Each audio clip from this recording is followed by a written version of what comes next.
In this example, we're given that A is obtuse and that tan A is -3, and we need to find the exact value of sine A and cos A.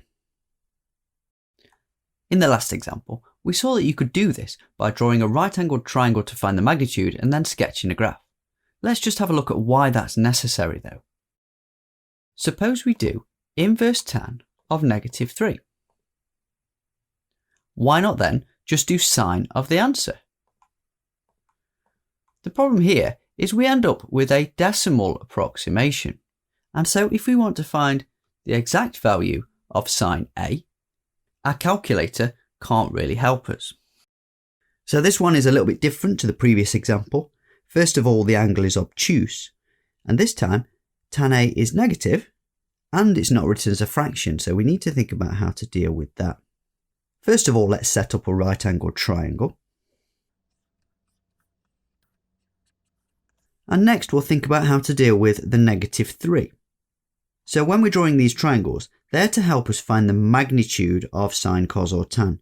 And that means we're going to ignore the minus sign temporarily up here. We'll deal with that when we sketch the graph later. But we also need to know what to put on the sides for the opposite and the adjacent. So what we're going to do is we're going to take -3 and write it as -3 over 1. That means we can label the opposite as 3 and the adjacent as 1. So if we ever have a whole number here, we can always write it as a fraction over 1. Let's find the hypotenuse. 3 squared is 9, plus 1 squared gives us 10, so we get √10. Let's find the value of sine A. The trig ratio for sine is opposite over hypotenuse, so we've got 3 over √10.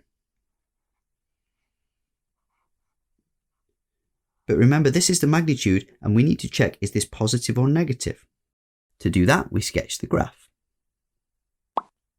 Given that A is obtuse, we know it's between 90 and 180. And if we look at the graph of sine between 90 and 180, it's always positive. And that means our answer for sine A here should also be positive. Let's do part 2, finding cos A. This time we want adjacent over hypotenuse, so we get 1 over √10. But remember, this is just the magnitude at the moment, so let's check the sign. On the graph of cos between 90 and 180, we notice that cos is negative, and so our value for cos A in the obtuse region is -1 over √10.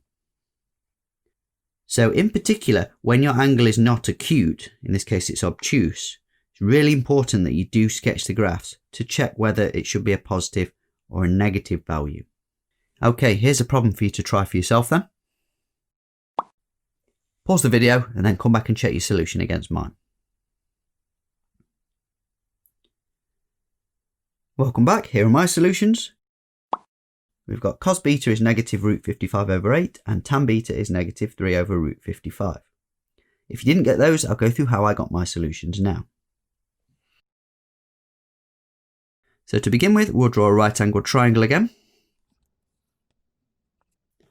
Sine is opposite over hypotenuse, so we get 3 and 8. 8 squared is 64, minus 9 gives us 55, so the adjacent is √55. We need to find the value of cos B. The ratio for cos is adjacent over hypotenuse, so we get √55 over 8. Then we sketch the graph of cos. In the obtuse region between 90 and 180, cos is negative, so we get cos B is -√55 over 8. Let's do tan B. Tan is opposite over adjacent, so 3 over √55. Let's sketch the graph of tan. In the obtuse region between 90 and 180, the graph of tan is negative, so we get tan B is -3 over √55.